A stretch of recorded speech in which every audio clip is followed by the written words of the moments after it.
All right, Shalom. First and foremost, I'm going to give our praise, glory, and honor to Yahweh, Bashim Yahushai, Bashim Makakadash. Double honor to the apostles and the elders of the great millstone, and to all the occupants across the globe, preaching and pushing his word of truth and sincerity. I want to say Shalom. This I died now from the great millstone camp in Chicago with a lesson. You've been my spirit. Angels been in my spirit, lately. And, I just thought I'd just do a lesson on angels. And there's plenty of scriptures all throughout the angels. First of all, let's say this: angels are a part of our heritage.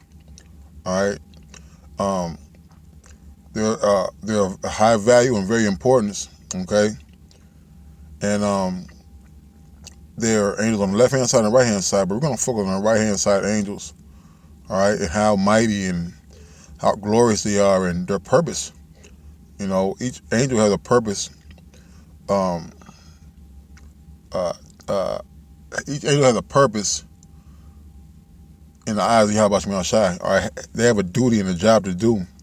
Okay, and through the Spirit of Yahweh Shemel Shai, Lord willing, the lesson is edifying. This is Numbers 22 and 23. And the ass saw the angel of the Lord Yahweh standing in the way, and his sword drawn in his hand. The ass turned aside out of the way and went to the field, and Balaam smote the ass to turn it into the way. All right, and you remember this Balaam was going to curse Israel. All right, and he's getting ready to go. He was on his way, and he stopped. All right, and Balaam smote him and all these things. All right, but you're gonna get into it. But the angel of the Lord stood in the path of the vineyards, a wall being on this side and a wall on that side. And when the ass saw the angel of the Lord, she thrust herself into the wall and crushed Balaam's foot against the wall, and he smote her again. So basically, the donkey, the ass, saw the angel of the Lord and was scared. But the path there they was traveling was so narrow that he couldn't turn to the side. And he crushed the foot of Balaam. It says, and the angel of the Lord went further and stood in a narrow place where there's no way to turn either to the right hand or to the left. When the ass saw the angel of the Lord, she fell down under Balaam, and Balaam's anger was kindled, and he smote the ass with the staff. And the Lord opened the mouth of the ass, and she said unto Balaam, what have I done unto thee, that thou hast smitten me these 3 times? And Balaam said unto the ass, because thou hast mocked me, I would there were a sword in my hand, for now I would kill thee. And the ass said unto Balaam, am I not thine ass, which thou hast ridden ever since I was thine unto this day? Was I ever want to do so unto thee? And he said, nay. So basically, the Lord, all right, through the angel, opened the mouth of the ass, all right, and the ass asked him, Balaam, like, what have I ever done to you? Have I ever not obeyed you? Okay. Then the Lord opened the eyes of Balaam, and he saw the angel of the Lord standing in the way, and a sword drawn in his hand, and he bowed down his head and fell flat on his face, man. All right. So that it goes to a couple of things, man. These animals are highly sensitive to spirits, man. All right, I remember a time we was at camp, all right, and the dog just started barking, man. A dog just started barking, and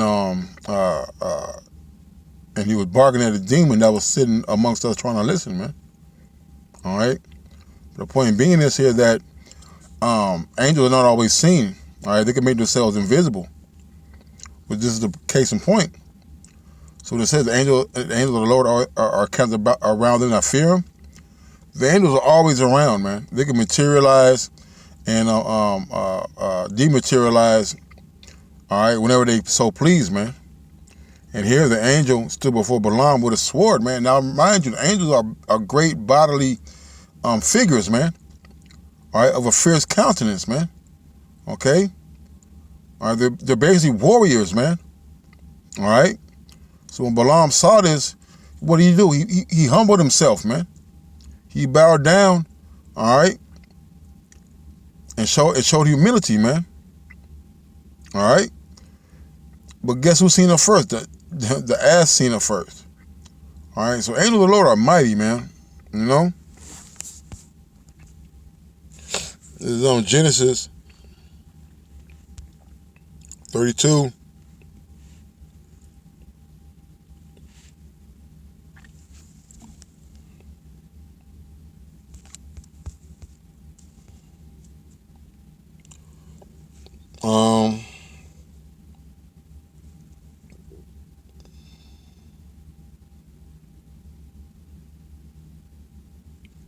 It's Genesis 32 and 24. And Jacob was left alone, and there let me read it slowly, Salakia. Genesis 32 and 24. And Jacob was left alone, and there wrestled a man with him until the breaking of the day. And when he saw that he prevailed, let me see, it talks about his angel.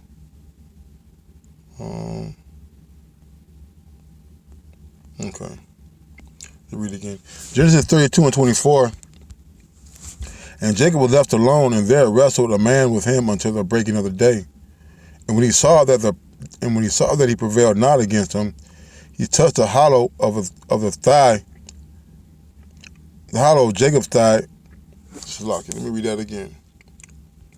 Hold on, there's another point I wanted to make in this. So,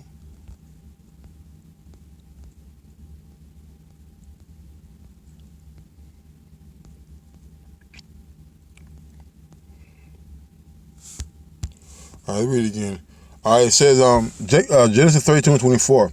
And Jacob was left alone, and there wrestled a man with him until the breaking of the day. And when he saw that he prevailed not against him, he touched the hollow of his thigh, and the hollow of Jacob's thigh was out of joint as he wrestled with him. And he said, Let me go, for the day breaketh. He said, I will not let thee go, except thou bless me. And he said unto him, What is thy name? He said, Jacob. He said, Thy name shall be no more Jacob, but Israel. For as a prince has thou power with the Most High, and with men and has prevailed. And Jacob asked him and said, Tell me, I pray thee, thy name. And he said, Wherefore is it that thou dost ask after my name? And he blessed him there, man. All right. So that angel, so that man who Jacob was wrestling with was an angel, man. Okay.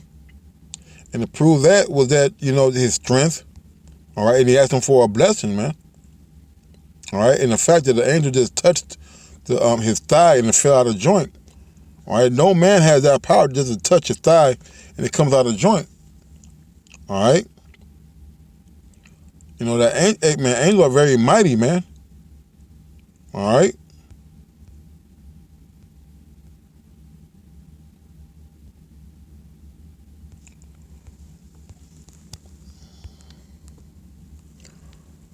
It's 29, and Jacob asked him and said, Tell me, I pray thee, thy name. And he said, Wherefore is it that thou dost ask after my name? And he blessed him there. Jacob called the name of the place Peniel, for I have seen the Most High face to face, and my life is preserved. So what did he actually see? He seen an angel. Okay?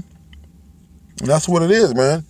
There's plenty of accounts. I'm not going to get them all right? But the scripture talk about how the angel of the Lord, all right?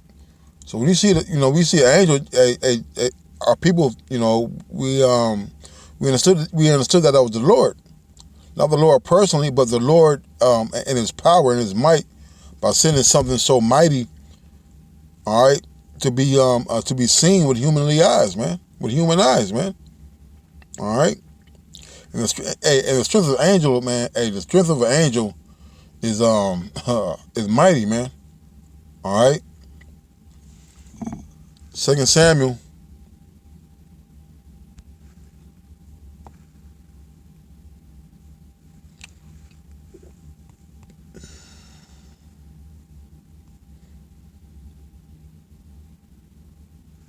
Let's go to the point. Now, this is the time where King David had numbered Israel, and he was going off.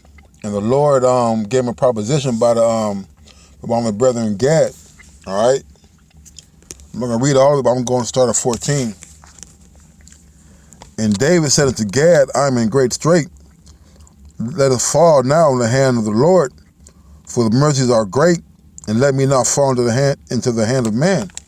That's spiritual, because we rather get chastened by the Lord than to be caught up by these damn Edomites, man, because the Lord is merciful, man. These heathens, all right, and are very merciful, man. All right, we know the Lord will let up at a point. I mean, the heathens, man. Hey, the heathens keep oppressing, keeping your the foot on your neck, man. All right. So the Lord sent a pestilence upon Israel from the morning even to the time appointed, and there died of the people from Dan even to Beersheba 70,000 men. When the angel stretched out his hand upon Jerusalem to destroy it, the Lord repented him of the evil and said to the angel that destroyed the people, it is enough. Stay now thine hand. And the angel of the Lord was by the threshing place of Araunah and of the Jebusite. All right, the point being was that the Lord had sent the angel go out there to do a job, and he was so proficient at it that he slew 70,000 men, and the Most High Heavenly Father had to tell him to stop and put his sword up, man. So imagine when the time when the Lord come with his heavenly hosts. All right, when those chariots come and you see these angels driving them chariots, man, and the angel being unleashed on this place, being led by Yahweh Shai and the right hand man, Michael the archangel, man. You see, 70,000 men so quickly that the Lord had to tell them to stop and put his sword up, man. So how much more during the time when the Lord is going to unleash all the angels, all of the wrath, all of the fury upon this place, man? The scripture says the slain of the Lord shall be many, man. And guess who he's going to use to slay those many? The angels, man. One of my favorite ones right here. One of my brother Yawana's favorite ones too.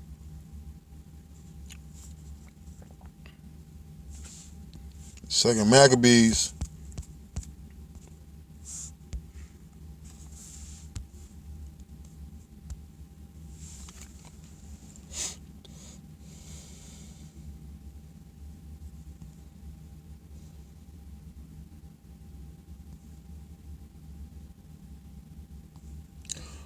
Second Maccabees 3:22. They then called upon the Almighty Lord, to keep the things commanded of trust safe and sure of those that had committed them. Nevertheless, Heliodoros executed that which was decreed. Heliodoros was the oppressor of the Israelites, man. He was an adversary to them, man.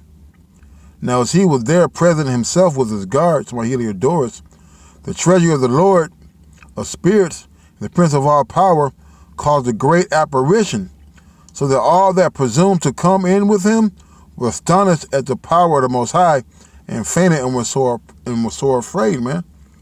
Just like in Egypt, okay, when Pharaoh refused to let the people go, the people were stricken with apparitions and darkness that they could feel. All right, they were scared of what they heard, or they were more scared of what they didn't see than what they saw. See, the Lord is the King of terrors, man. All right, He's gonna bring your Freddy Kruegers, your Jasons, your Chuckies, all right, your Saw, all right. You're gonna bring all those things to fruition, man. Whatever you're afraid of, man, the Lord gonna bring it to bring it to light, man, and torture you with those things, man. It says, so that all that had presumed to come in with him were astonished at the power of the Most High, and fainted were so afraid. All right, because when the Lord released, He said He's gonna release the plagues of Egypt again, man. All right, and when that comes, man, people are gonna be having failure of heart. They're gonna be losing control of the bowel movements, having heart attacks. For there appeared unto them a horse with a terrible rider upon him, and adorned with a very fair covering, and he ran fiercely, and smote at Heliodorus with his forefeet, and it seemed that he was sat upon the horse, had complete harness of gold. Moreover, 2 other young men appeared before him, notable in strength, excellent in beauty, and in comely apparel, who stood by him on either side, and scourged him continually, and gave him many sword stripes. Right, so not only did the angel come to him on a horse, all right, he had 2 other angels with him, man. 2 other young men. All right, in excellent beauty and comely apparel. Look, the Lord going to come and travel in the greatness of his glory, man. So are the angels, man. Okay? And these things, these scriptures are real, man. The Lord is going to, the Lord is going to release all his, I don't want to use a wrong word. All of his utensils for destruction, man, including the angels, including the animals, man. All right. Tobit.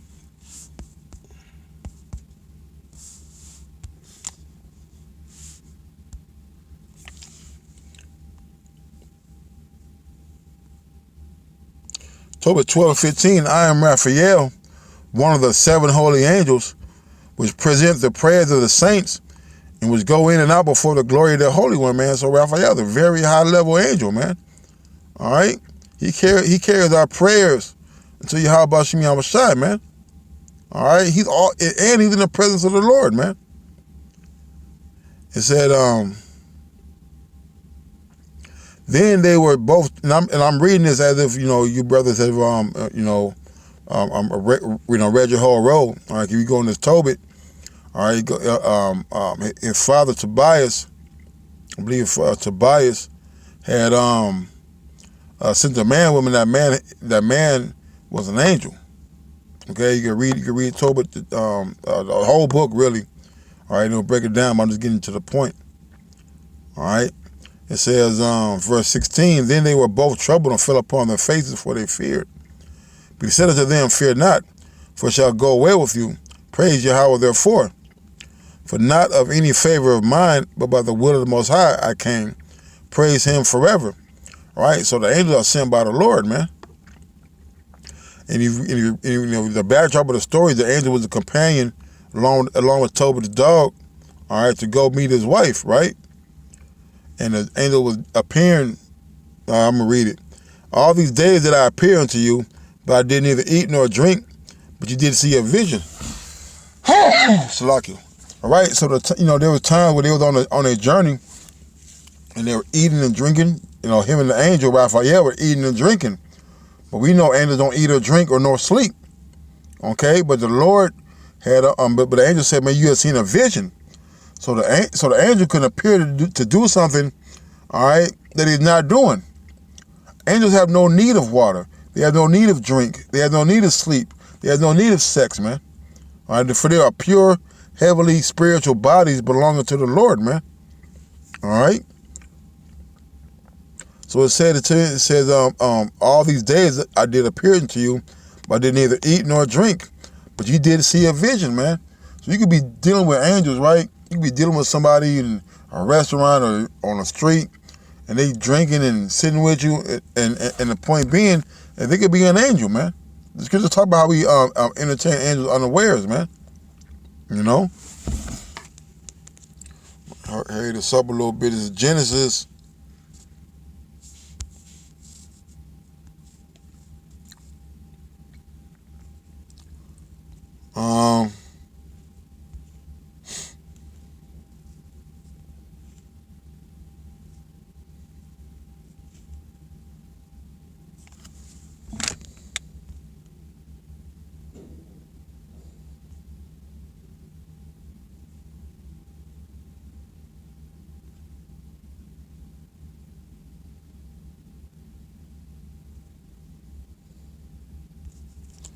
Okay, hold on. Right, this is Genesis 19:1. I'm gonna jump down. And there came 2 angels to Sodom at even, and Lot sat in the gate of Sodom, And Lot, seeing them, rose up to meet them. And he bowed himself with his face toward the ground. All right, and it's just going into a Lot getting ready to be delivered out of Sodom and Gomorrah, man. All right, but guess who led Lot out of Sodom and Gomorrah? 2 angels, man. All right. It says, I'll jump down. It says, verse 14, but before they lay down, the men of the city, even the men of Sodom, compassed the house round about, around, both old and young, all the people from every quarter. All right, just show you that everybody, man, they're gonna go into it. I'm just hot, Salaki. And they called unto Lot and said unto him, where are the men which came into thee this night? Bring them out unto us, that we may know them. Right, and that word know means to have sex with, man. All right, and the people saw the angels, man. All right, they saw those 2 men and Lot going to this house. And Lot went out of the door unto them and shut the door after him, and said, I pray thee, you brethren, do not so wickedly. Behold, now I have 2 daughters which I have not known man. Let me, I pray you, bring them out unto you, and do ye unto them as good in your eyes. Only unto these men do nothing, for therefore came they under the shadow of my roof. All right, so right now, Lot is making a barter. He's trying to barter the 2 angels' lives with his daughters. All right, but the men of Sodom wouldn't have it, man. They wanted the men. We'll show you how wicked they are, and what Sodom really means, man. All right. And they said, stand back, and they said again, this one fellow came in to sojourn, and he would need to be a judge. Now will we deal worse with thee than with them. And they pressed sore upon the man, even Lot, and came near to break the door. But the men, meaning the angels, put forth their hand and pulled Lot into the house to them and shut the door. And they smote the men that were at the door of the house with blindness, and both small and great. So they wearied themselves to find the door, man. All right, so the angels took Lot back in the house, smitten the people that was outside the door with blindness to the point that they couldn't even find the door, man. See, this is the power of this is the power and the might of the angels, man. All right. Okay. As you read down, it's going to talk more about it, but I just want to get into a couple of those things, man. All right, and the angels are mighty, man. Here's the mightiest angel of them all, right?